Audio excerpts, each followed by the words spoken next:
But first, what life is like in the U.S. Virgin Islands 1 month after Hurricane Maria struck. William Brangham has an update. Given what happened when recent hurricanes hit Texas, Florida, and Puerto Rico, it's easy to lose sight of the U.S. Virgin Islands. 100,000 American citizens live there. They were hit by 2 Category 5 storms in the span of 2 weeks. Progress is being made, but there is a long way to go. On St. John, for example, power is still largely out for everyone. Electricity is quite limited on St. Thomas and St. Croix as well.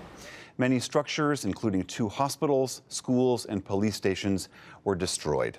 For a look at the latest, we talked by phone earlier today with a state senator on the island, Jeanette Millen-Young. Senator, thank you very much for being here. I wonder if you could just start off by just giving us a sense of what daily life is like there now. Daily life continues to be a struggle for many people here in the United States Virgin Islands. If you were be here, the optics would tell you a little different because we're starting to, it seems like it's normal because we're in traffic, the plants and the trees, everything is turning green again, but the lives of most people is still a struggle. And for that reason, so many have left. You just noted how many schools have been closed, and the Department of Education is condemning a few. That means that parents have to find a way to take their children to school, especially our seniors that have to meet certain requirements. So we have lost a lot of people. I don't have a sense as to how many people, and that is a question that I will definitely be asking on the floor when we have committee hearings, because we're not getting information, especially as senators. So if the senators are not being informed, imagine what the average person is not being informed as well. And so that presents another problem, because while you have your own despair because you don't have your roof, you don't have current, you don't have many basic necessities, the lack of information then becomes another part of the struggle. I just want to remind people, so you guys had to deal with Irma, which tore some roofs off and stripped the trees bare. Yes. And then you have another storm coming in right as you're trying to clean up from the first. Yes. And, you know, I will tell you from my personal perspective, because I worked for an gubernatorial administration back in '95 when we had Hurricane Marilyn. And so when that hurricane hit, I think it was maybe a Category 3, but it's still devastating. We did so much to clean up this place. The airport was open in 3 days. We cleaned up the main street to make sure that commerce was going.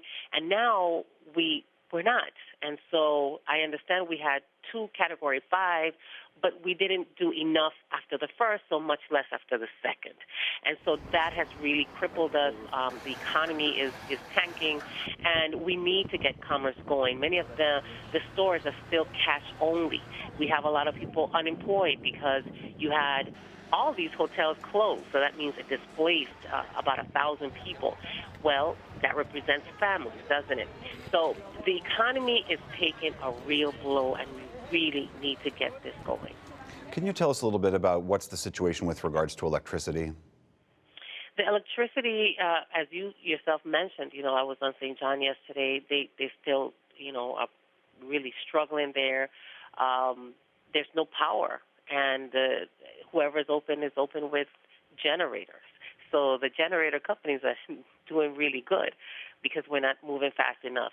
I will say, in the defense of the work that is being done, we do have about 500 linemen. We have linemen coming from all over the country, and we're really appreciative of that. It should have happened sooner, and I won't say that I'm not grateful, because I am super, super grateful, because so many in the United States have, you know, come down either through FEMA, law enforcement, linemen.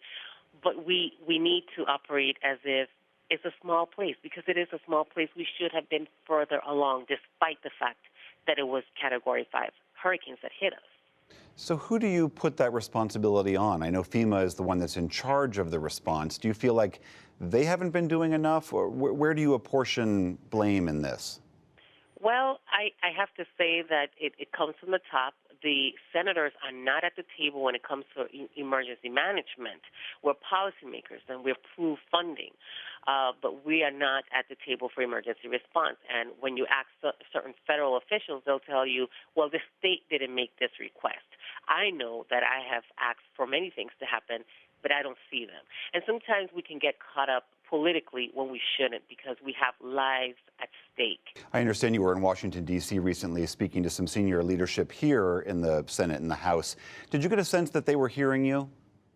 I got a very good sense that they were listening to what our plight was, despite the fact that the media, the national media, has not been paying a whole lot of attention to us. I mean, you hear marathons and you hear relief efforts for Puerto Rico.